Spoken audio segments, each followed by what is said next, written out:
Hello, everybody. I am just a second. I'm trying to focus perfectly the camera. My table is full of stuff that I'm working on. But anyway, I did do some stuff already ahead of time. And all we need for this is translucent, because as I said, I'm going to make a mother and child pendant in faux rhodochrosite. And why I did it this way, because a lot of people ask me to release, oh crap. Duh, I forgot to put the headphones on again. So, as I said yesterday, I am going to do a mother and child pendant. And all we are going to need as clay is simply translucent, because I'm getting a lot of times requests for other clays color recipes. So I thought that if I do it this way, it would be very, very easy. And it is a fairly decent faux rhodochrosite. So, and it's fairly easy to make as well. So it should be relatively easy even for beginners to make this one. So initially, I don't know how many of you have watched my faux rhodochrosite tutorial. I'm going to post a link in the video description after the live is over. And another thing that I absolutely want to mention is, as I said yesterday, I am dedicating this specific tutorial to my former subscriber and sponsor, Laura Hewitt, who passed away in January from stage 4 breast cancer. She was very loved. She was a wonderful wife and mother and grandmother. So she deserves something like this to be done. I mean, I cannot do a lot, but this is my small tribute to her. Now, what I did ahead of time, I already did one set. And not only that, I did it, and let me get it in a close-up so you can see how it looks like.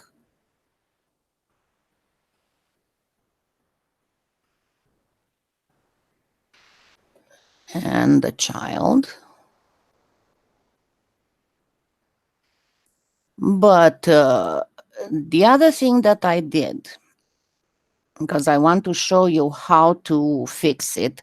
Hi, Carol and Chris and Donna and Cecile and Frontal and Mary Juana and Tina Lynn, and I hope I didn't miss anybody.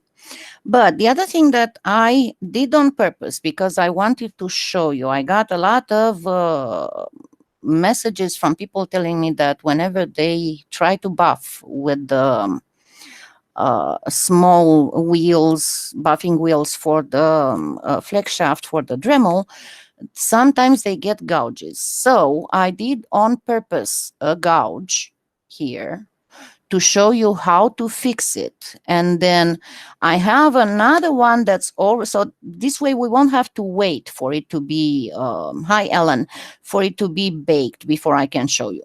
Then I have another one that's already baked and it needs sanding and buffing.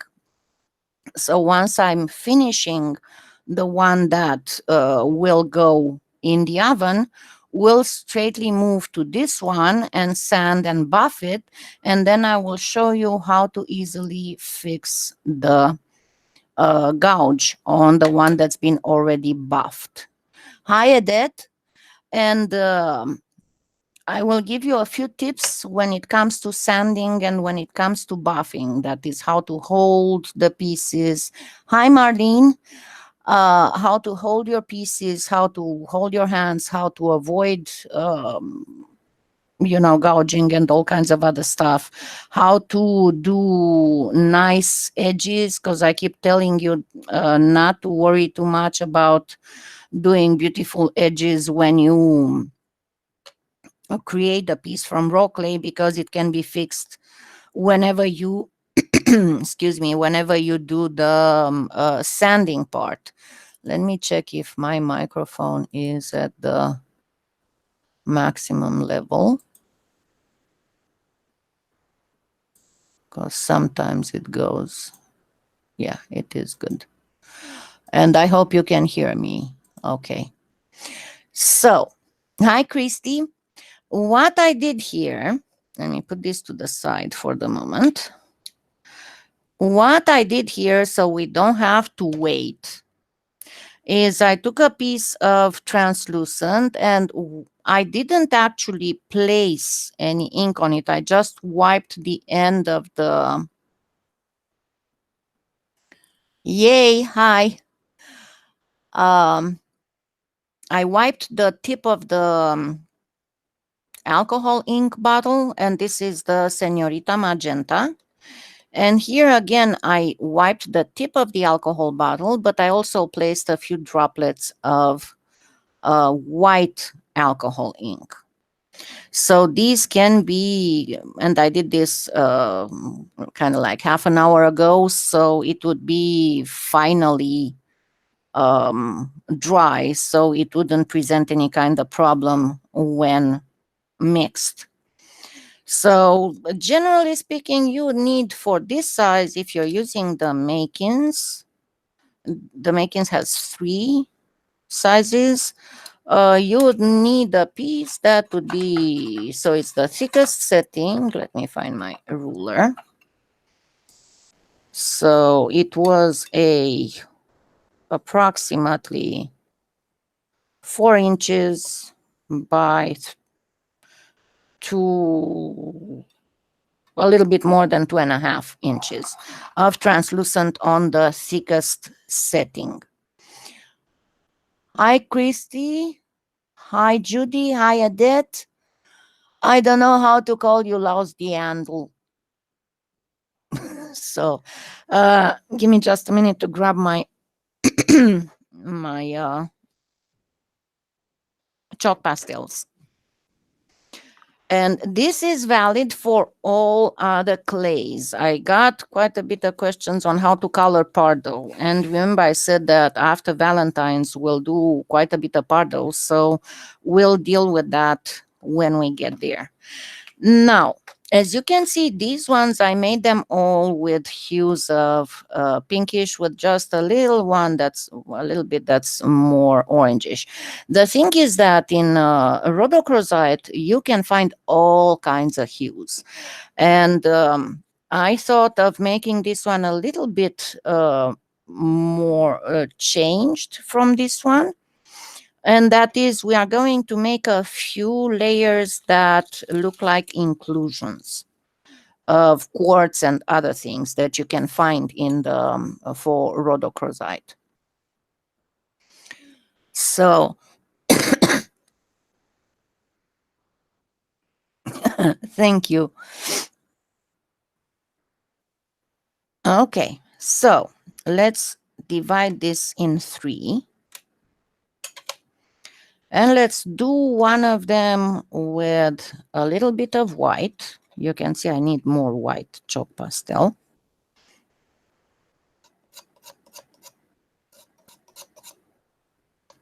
Because I want it to be, why I'm using the chalk pastel, when you try to color the translucent and you want for it to stay translucent, you use alcohol inks.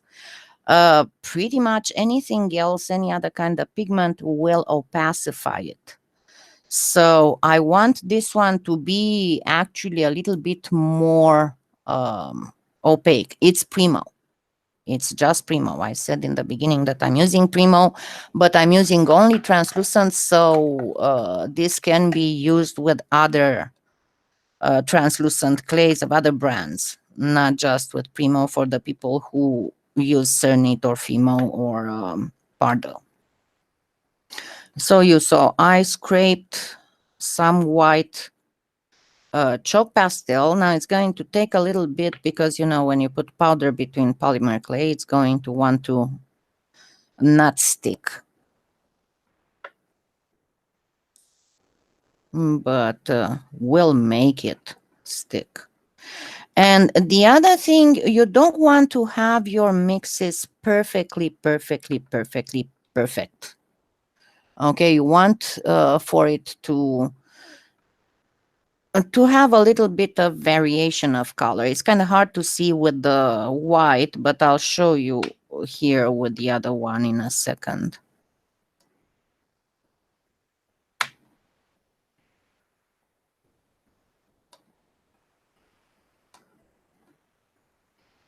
Okay, and then I'm going to get another one, and what I'm going to do on it, I'm going to do some gray.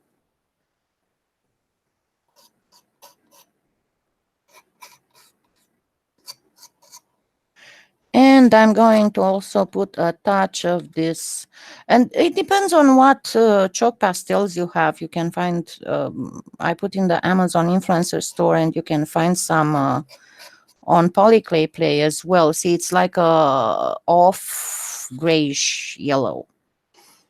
And I'm going to, this one I'm pressing it in length, I'm folding it in length. And again, remember, it's going to not want to stick, but just work it in and you'll make it stick. The clay has to do what we want it to do, not what it wants to do.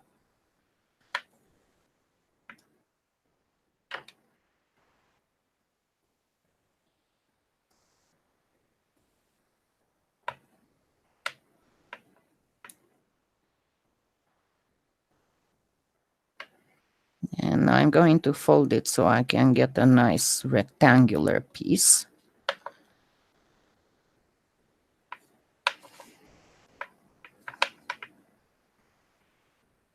Then let's prepare another color, and this time I'm going to use I don't have pink in this set, so I'm going to put a pinch of red, not a lot,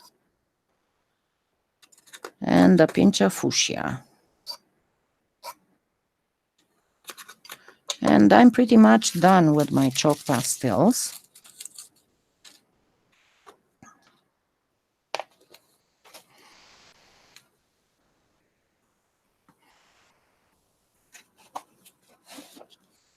Okay, Shelly. We'll call you Shelly then, because there's a lot of moms and grandmoms here.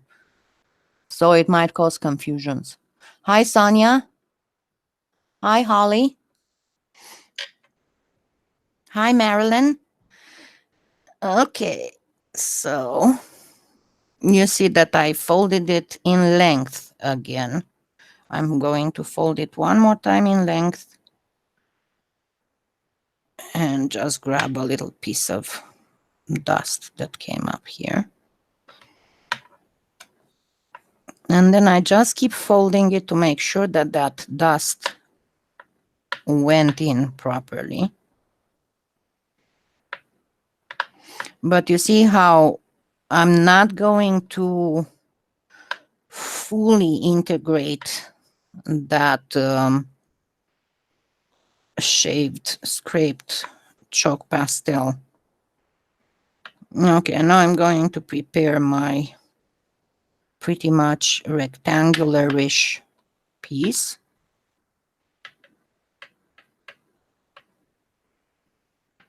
Hi, Saskia.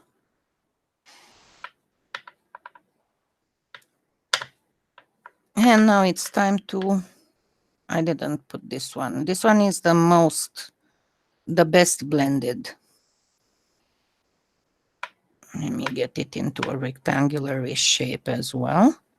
And it's time to do the magenta things.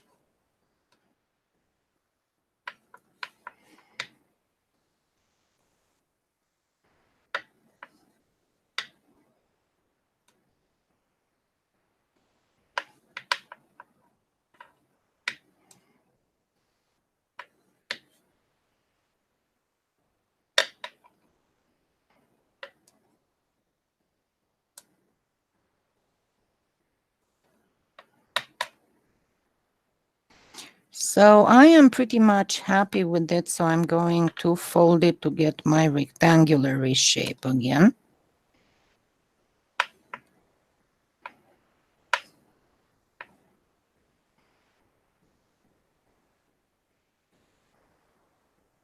And the one with a little bit of white alcohol ink. And so obviously this one will be more pinkish.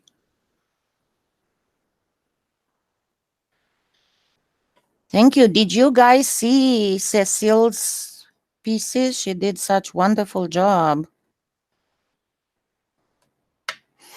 But yeah, I still didn't manage to get with Deborah's daughter to do that button. I posted in the description of the video of the live of yesterday a link to my blog, and I'll keep everybody updated there. Because unfortunately, Deborah wanted to go have her haircut last evening. And I told you there's a little bit of personality change following this type of cancer and surgeries. So she wanted to go get her haircut. The truth is that poor Deborah, she had the front top of her head was shaved, obviously, for surgery. So she only has hair on the back of her head. So I can perfectly understand how she doesn't feel too happy about it. Okay, now we have several different colors. One thing that we want is to have some of these colors a little bit thicker than the other ones. I posted Cecile's thing on the Kalyana Facebook page, Marilyn, so you can see. And then there was another lady who made a beautiful pendant with that swan tutorial.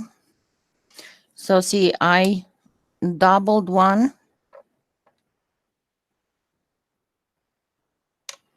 And I'm going to actually place even another piece here. And then let's do a whitish line.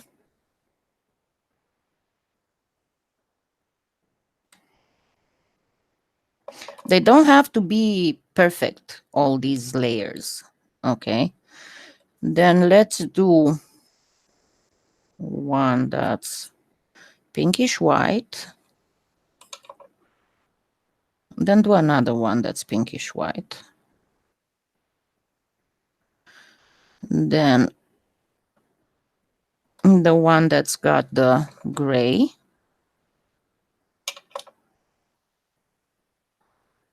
Then let's do this again. Let's do this. That's the one that only has the magenta ink. Let us get this thinner than it is now.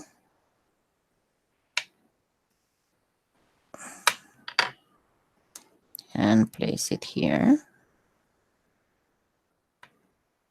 Then let's put some of the gray again.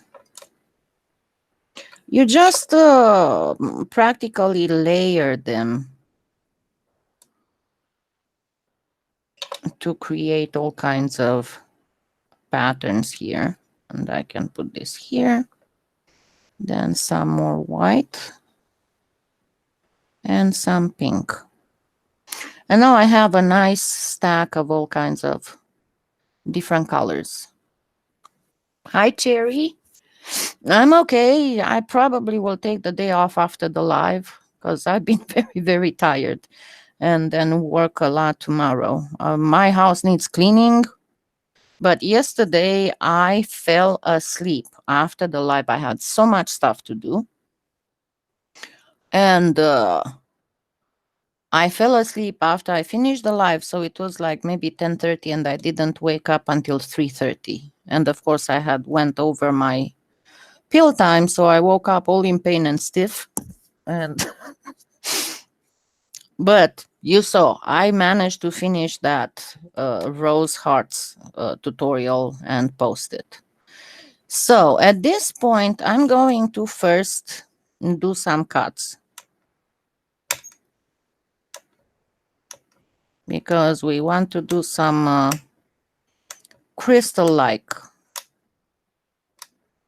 aspect. And I just cut it. So I just simply cut it. I slice it. And then I poke it back together.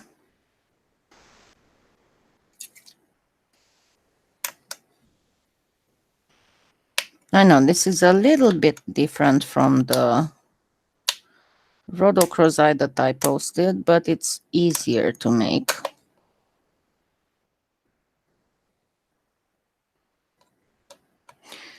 And now, the other thing that I'm going to do is to use a little bit of mica.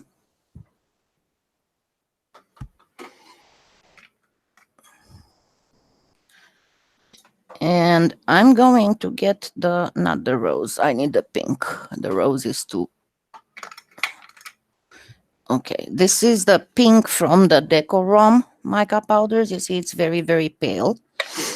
So when I cut like this, that means that my face would be like this, so crosswise on the cuts.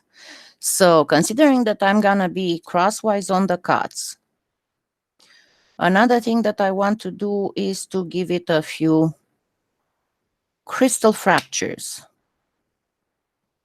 So I'm not doing more than this. I just did 2 cuts. And remember what I was telling you, that the Decorum have some really nifty sprinkly stuff. And I'm not going to use a lot of it. I'm going to use only a little bit.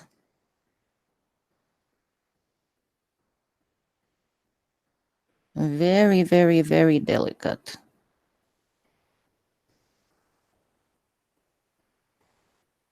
I'm just wiping from this one and putting on this other one, because I don't want it to be a lot. Of course, you can also use pearl alcohol ink instead of this, or just a little bit of diluted acrylic instead of this. So here you have to be very careful and put it back the way it was, line on line. It's very important.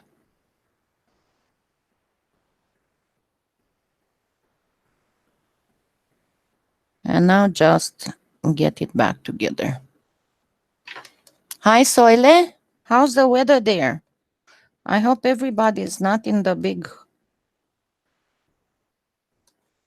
freeze anymore. Okay, so now simply as I said, remember, the face will be this. I'm cutting it in half. And I'm going to put it on top here.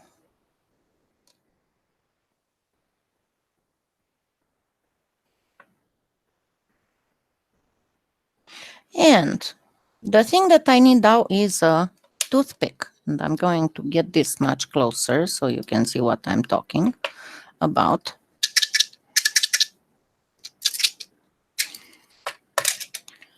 I already have some zigzaggedy stuff, but I need more to make it look even more realistic. So I'm going to feather this, but I'm not going to feather it with the tip. I'm going to feather it with the length of the toothpick. So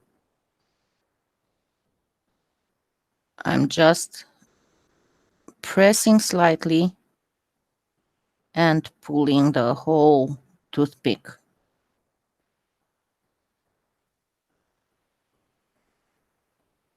And then turn it the other way and do the same thing. Now remember, it's going to be much harder to see what you're doing if you're working with any of the other Hyjun, any of the other clays translucent, because the other clays are white. The translucent is white. I want to make sure that I join this well. And I'm going to do the same thing on the back, because we want the back of the thing to look normal too. So besides, you might decide that you want to do this part as the front. So you'll see. And now let's get back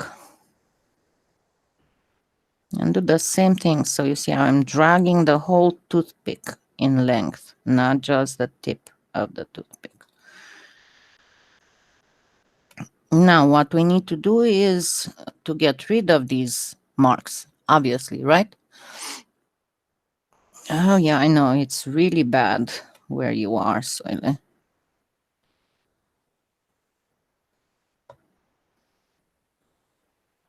Don't press too hard.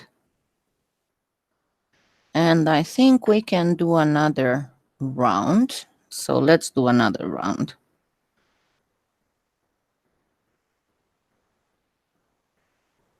So that all this zigzaggy thing will be more delicate, more crystalline like, but don't forget to turn the piece around.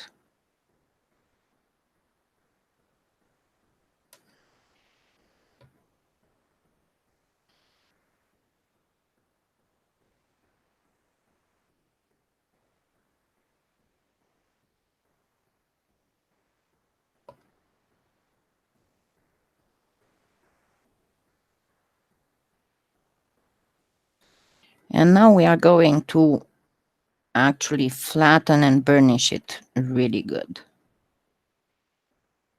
And I'll show you a tip. In all this, your clay has to be very, very well conditioned. Otherwise, it will not move properly. Oh yeah, it's going to be very pretty. And then just use the roller. It's not going to stick, but the roller will drag the clay a little bit. So whatever other line will be here, we'll be able to remove it real easy with the sandpaper.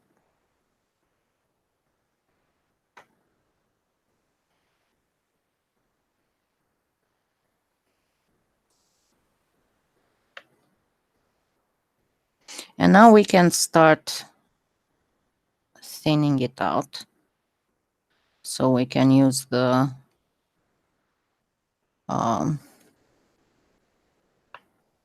cutter on it.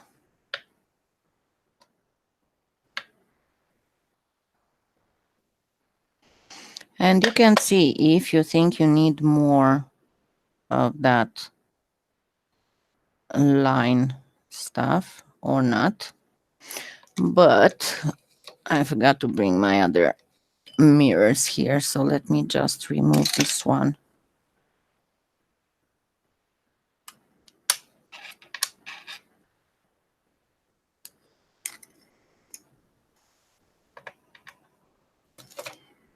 And a little bit of cleaning.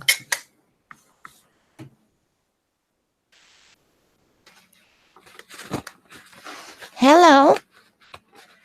What you doing? Are you pretty? Connor was thinking to pay me a visit.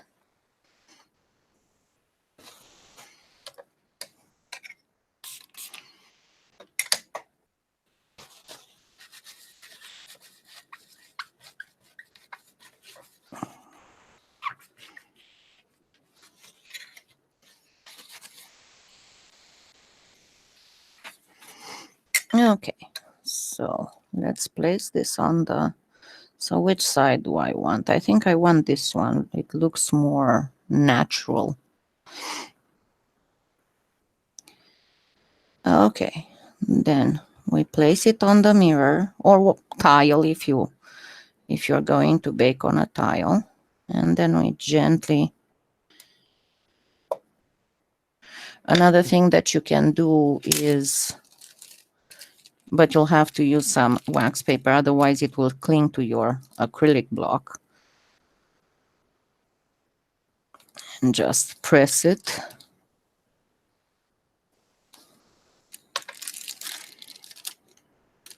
Let's see, is it big enough? Yes, it is big enough. Do I want it like this or do I want it like this? I think I want it like this. And then we grab some plastic wrap.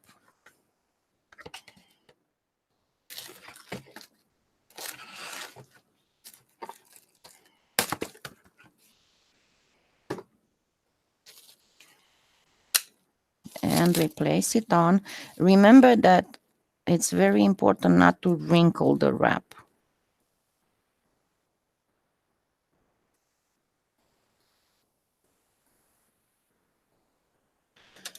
And we place our cutter on. And we decide where we want the child to be. As you can see, I did, on one of them, I did the child to the right. On the other one, I did it to the left.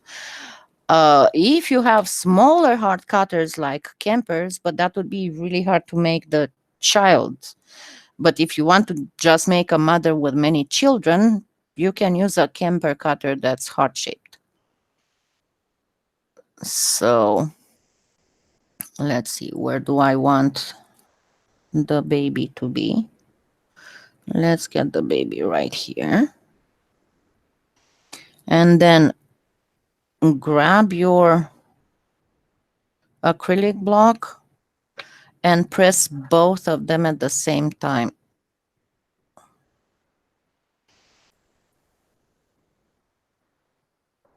Because that's going to push both of them up and make really beautiful edges. Now we need to remove the plastic wrap.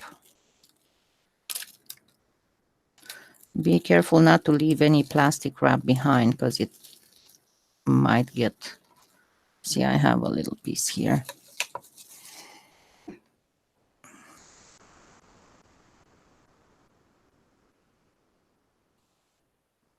And there we go.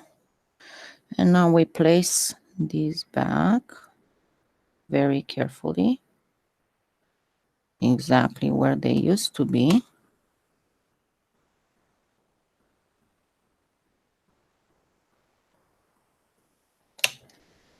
And press again.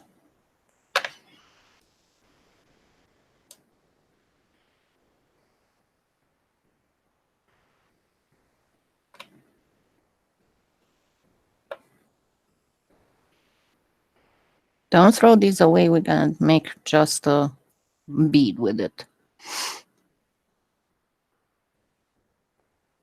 Now remember, most of this will be transparent. And then the bigger problem will be to remove the child without deforming it. So you want to go towards the tip because that's the easiest to reconstitute if you have to go with the blade inside the child. And gently lift it.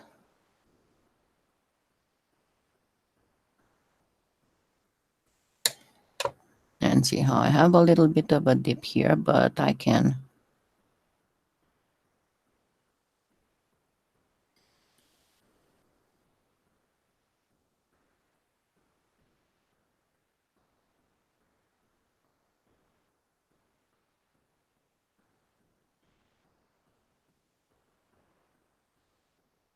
the rest, don't worry too much about it because we are going to fix it with sandpaper.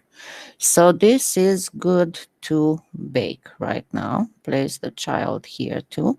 And let's make a little bead.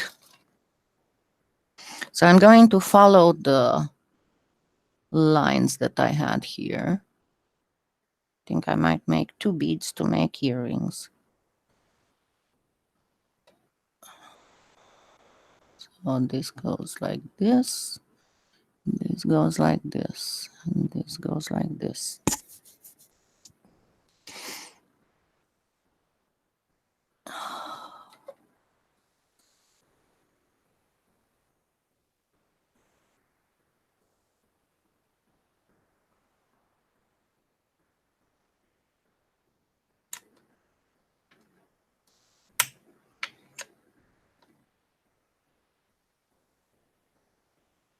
So simply consolidate it.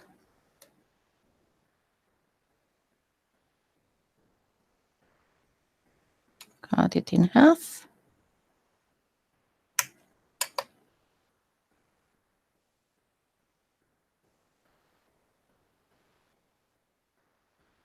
Round bead. Make sure there's no folding lines. Push it in so you can make another round bead.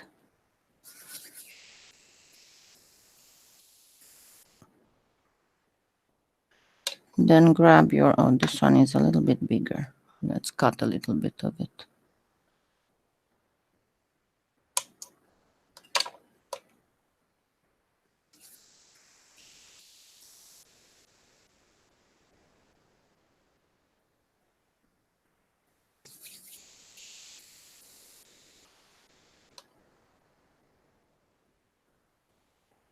This one is still too big. Oh well.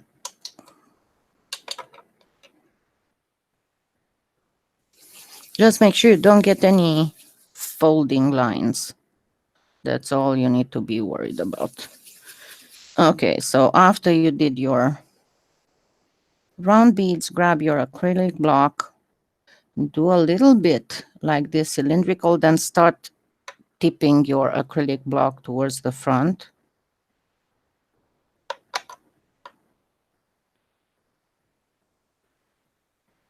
Beautiful shape for earring. And they will look fabulous once they are baked. So I want to keep this one at the bottom.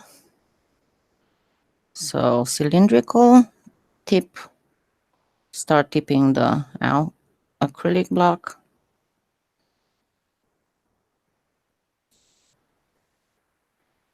And there we go. So I'll be right back. I'm going to go put this in the oven and then we'll grab my water bowl for sanding.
I know. Anna keeps wanting to tell me stuff.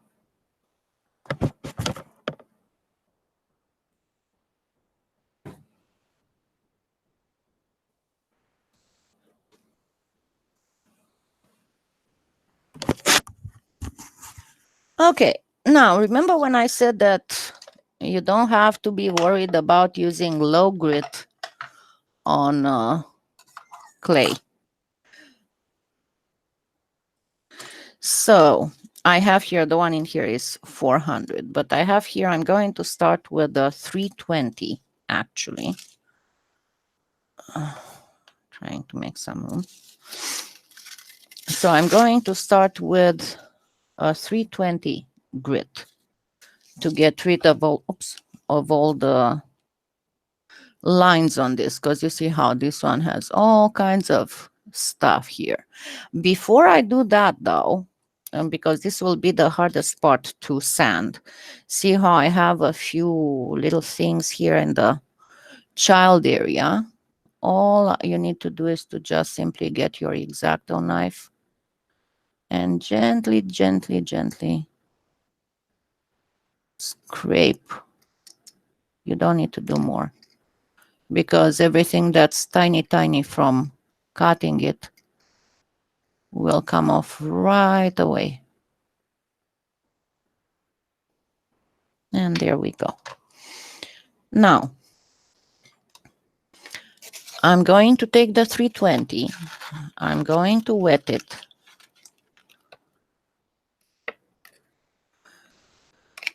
And I'm taking this, putting it face down, and then I'm going to count to 30. Okay, so this will be 1, 2,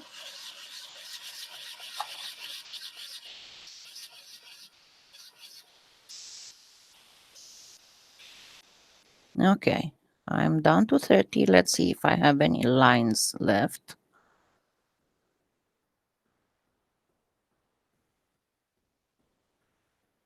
Yeah, let me do 20 more. So 1, 2, 3.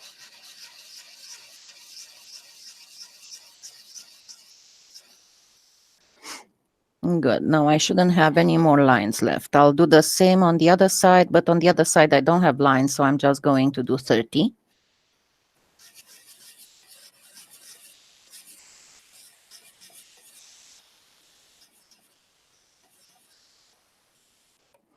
Okay, time to clean the sandpaper. And now we need to take care of these. Because see how there's a whole bunch of imperfections here, and I told you no reason to mess up with them when the clay is raw.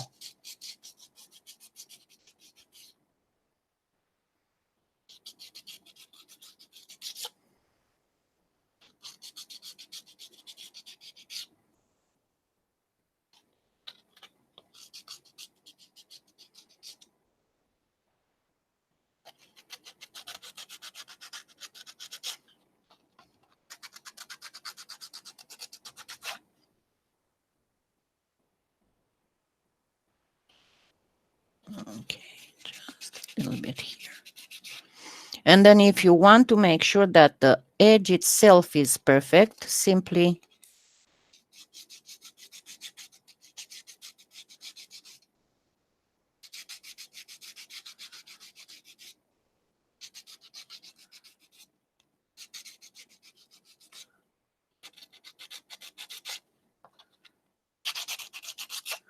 and we are done with the 320. Next one is 400. Rhodochrosite. Okay, so again, now remember I had to do 50. Normally I would have done 30, but I had to do 50 pounces with the 320 because there was still a little bit of line. Every grit I move up to, I add 10. So I did 30, I'm going to do 40 with the 400.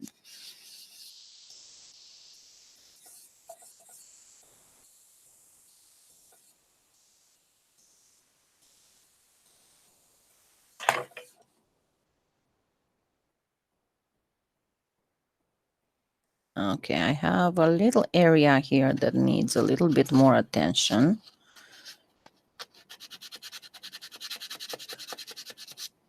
But I'm going to do the exact same thing on the back.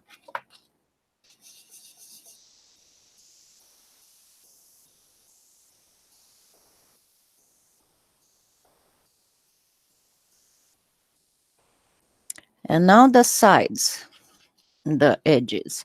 You saw how I only did a few swipes with the 320. I'll do a little bit more with the 400. And see how I place it between my fingers. I'm molding pretty much the sandpaper after the shape of the piece.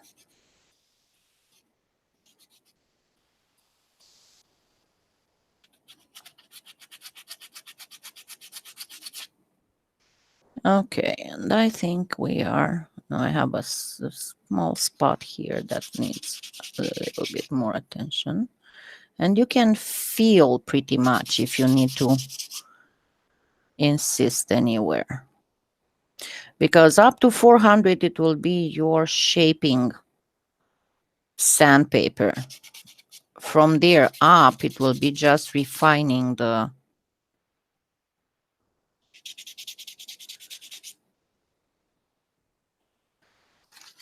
smoothness. So my next is 600.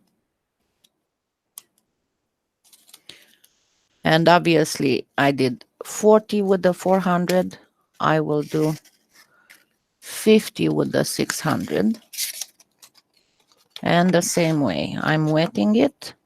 This is actually a set that you can find in my Amazon influencer store. No, I just got the new ones for you. But one thing that you need to be very careful about is to always wash your sandpaper.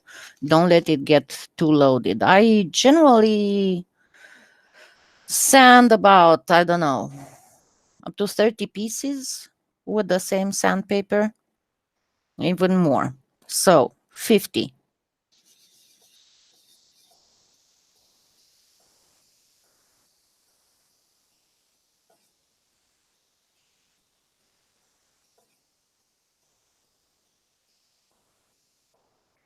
Same on the back.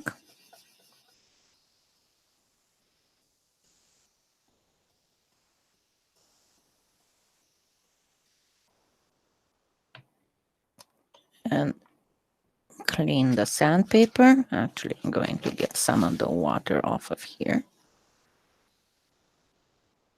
And then I'm going again to insist a little bit more here.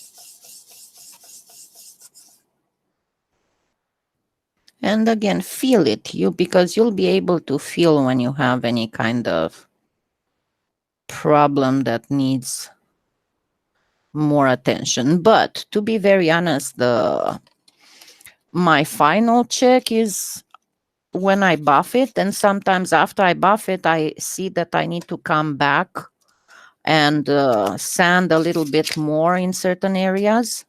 So this is 800.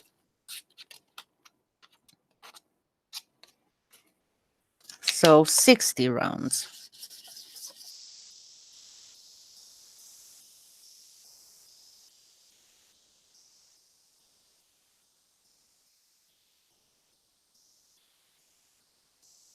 Same on the back.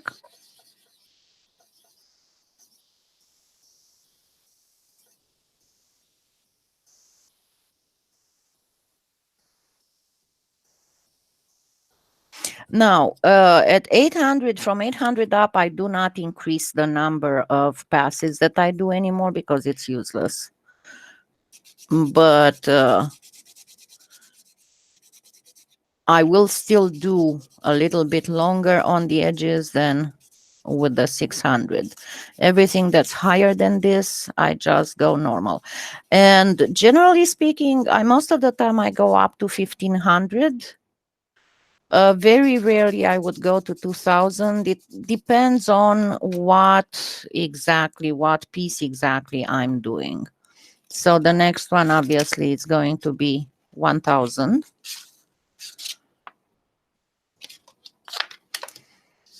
A lot of times 1000 is enough.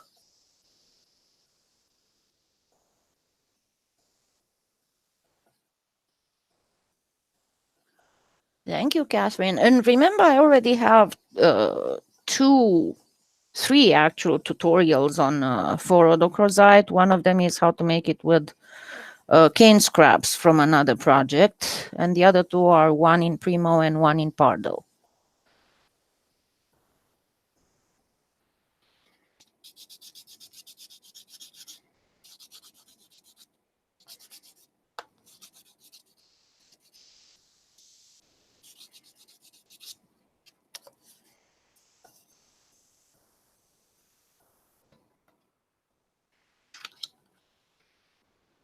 And then 1200.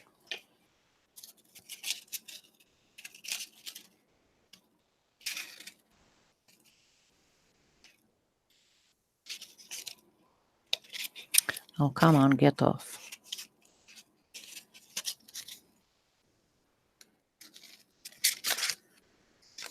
Yeah, no wonder I had two 1200s. No wonder I didn't want to come off. I grabbed two by mistake. And again, 60.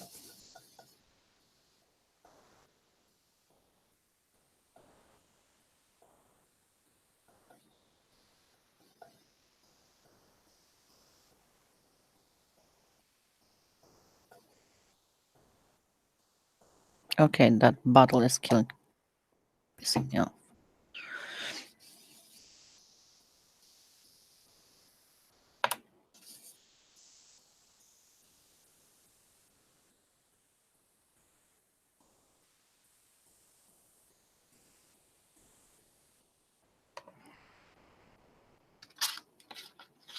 And again, the edges.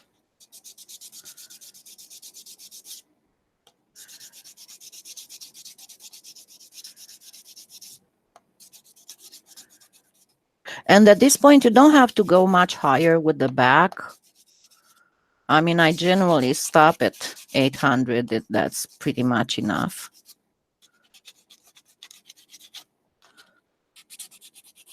And that is only if you have a stone that you're going to leave the back uncovered by any kind of setting. And then the 1500 will be the last one.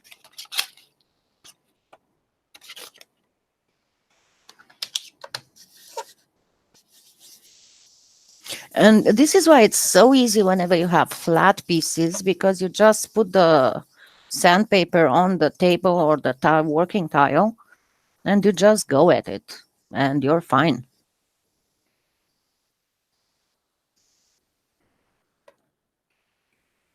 $30. I had to do 20 more because there were still some lines left.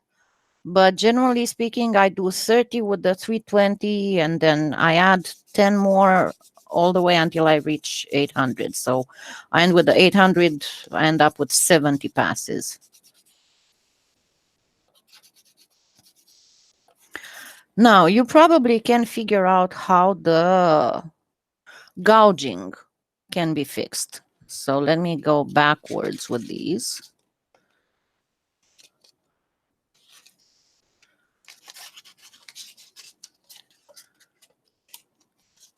Because I'm going to have to go all the way back to 320, obviously, to remove that gouge.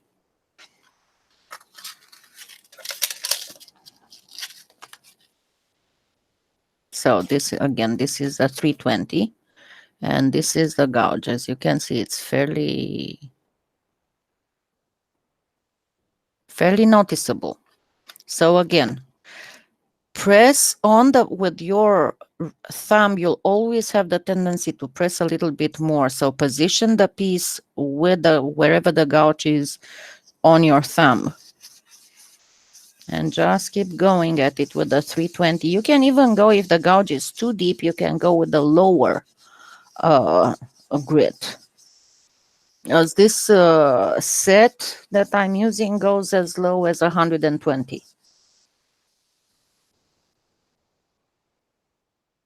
And then check if it's still there. You don't want to go all the way until it fully disappears. See, it's still, let me try and see, it's still there. So I'm going to do a little bit more.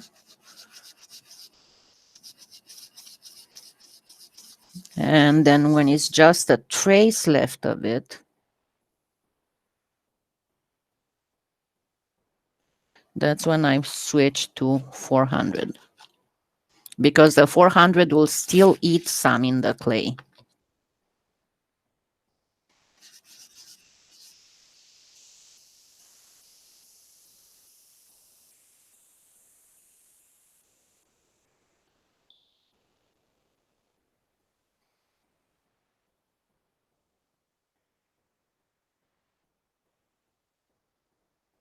No more. So now we simply go, and because this has been polished before, I don't have to insist too much, only on that specific side where the gouge was.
And you need to do this on a flat piece because no matter how much you want to do it perfectly flat, it's never going to be perfectly flat.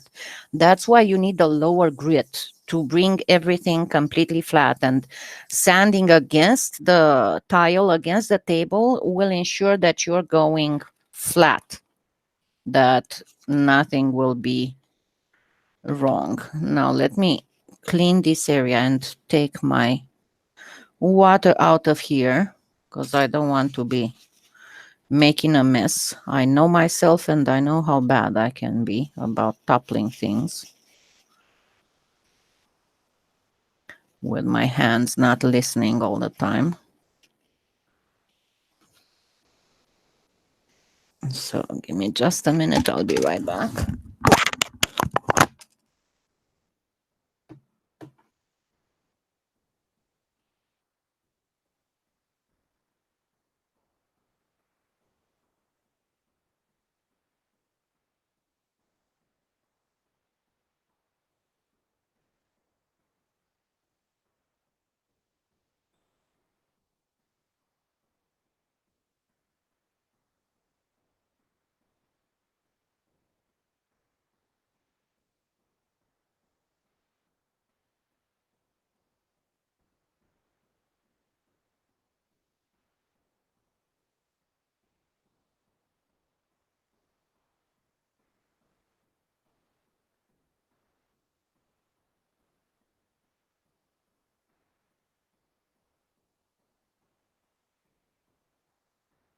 Meanwhile, the other one is baked, but it's super hot. So I'm just putting it to the side and let me grab my Dremel.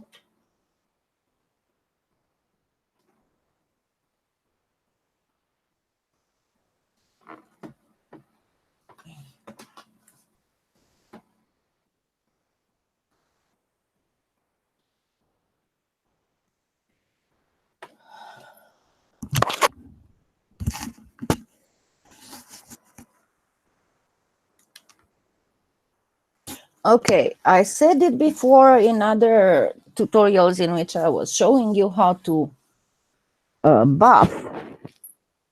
Number one, never ever when you work with a Dremel, never get the flex shaft too flexed. You never must even get to a 90 degrees. Try to keep it under 45 degrees.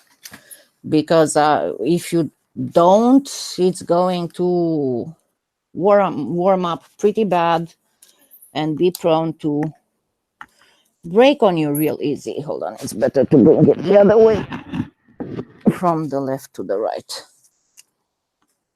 Because I do need to get it a little bit flexed in order to do this on camera. Now, the way that those gouges happen is whenever you place your, hi Cindy, whenever you place your wheel perfectly flat against the piece. Shellac is very durable. Very, very durable. Just don't bake it because it doesn't work baked. So if you put it against the piece, what will happen?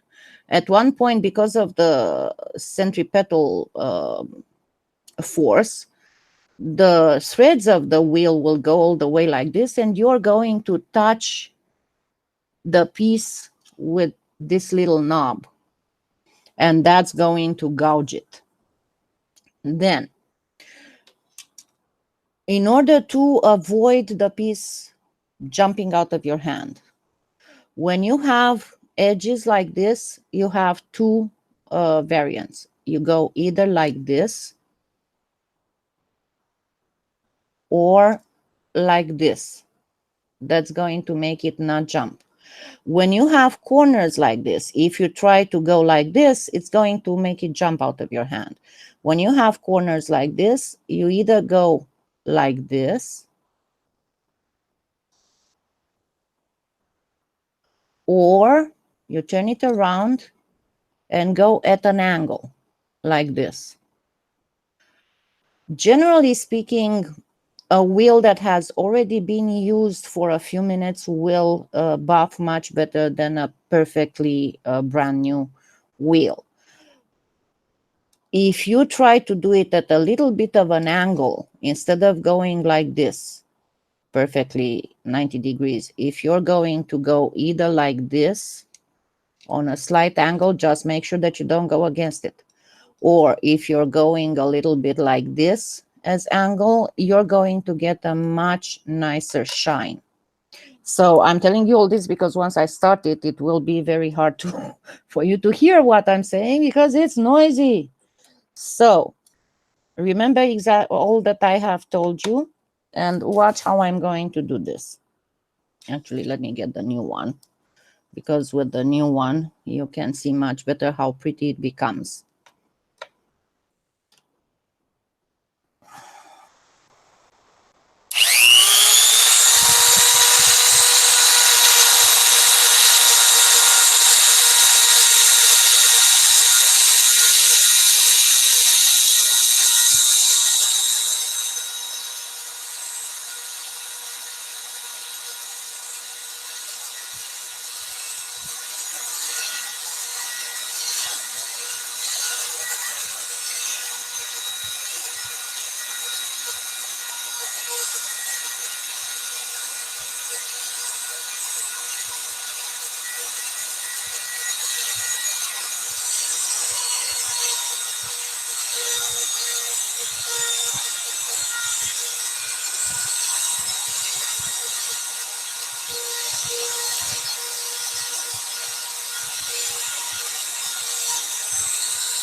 Okay, now I can see exactly where I need to do more. Okay, so let's take a look at it. Okay, what the heck happened here? Yeah, I had some. Here I'm going to have to go in and do a little bit, and I'll show you what I do on this kind of stuff, but I'll have to go get my other one. What I do, I simply cut a little piece of sandpaper and roll it around the toothpick, and I just go like this for wherever you have holes. But I'm looking where it's not shiny enough. And remember one thing, when you're buffing, you have to barely touch. Don't press at all because you're buffing. You're not sanding. Okay.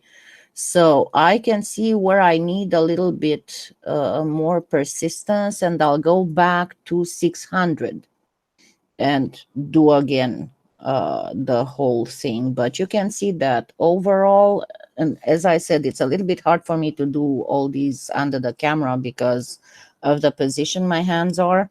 I cannot sand and buff very well.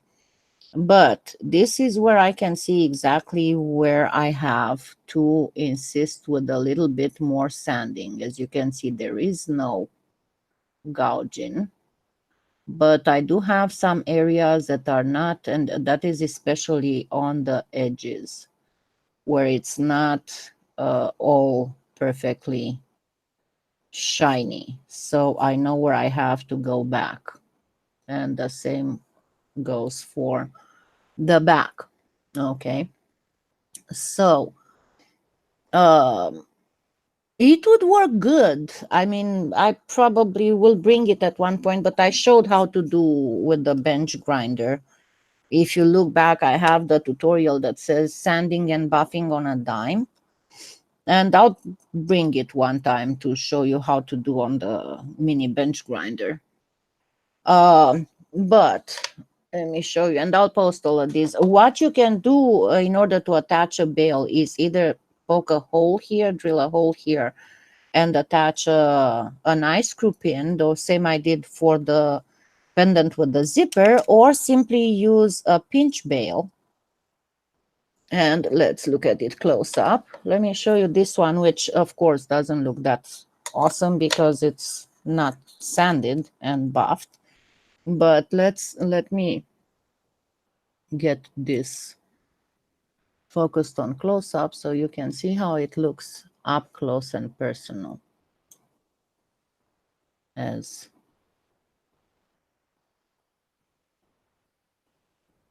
crystal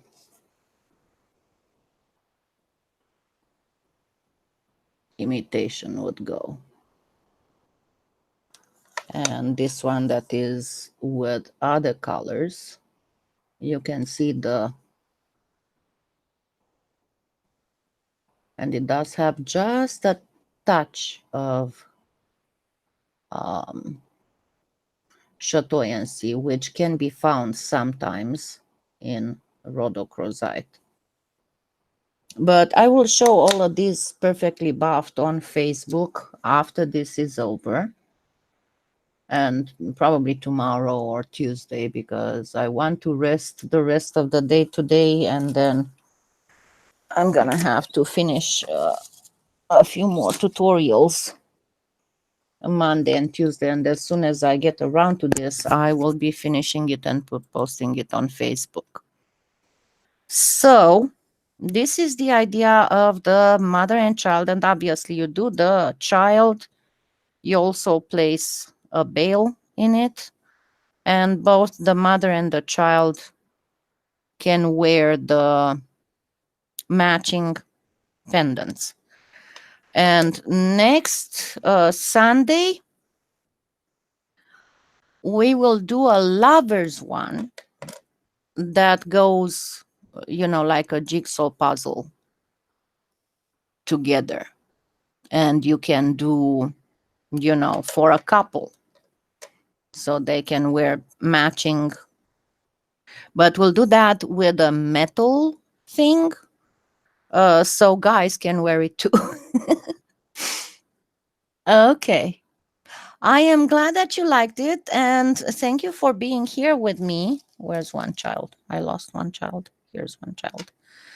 Um, and I will see you next Sunday. And remember, look forward for, I didn't finish this one yet, but I don't know if I'm going to post it tomorrow or Tuesday, but it will be either tomorrow or Tuesday with the angel wings heart. And then there will be more stuff. As I said, I'm going to post a specific type of locket, heart locket, and more stuff. And I'm glad that you liked the roses one. So thank you so much and have a wonderful remaining of the Sunday. And don't forget, this was in memory of Laura Hewitt. So please take a moment and pray for her soul because she was a loved wife, mother, and grandmother. Thank you so much. And also don't forget to watch my updates on Deborah. As soon as I have the code for her button, I will post it on Facebook and also update on my blog, so you can just go there and click. Thank you so much. See you next Sunday. Happy claying.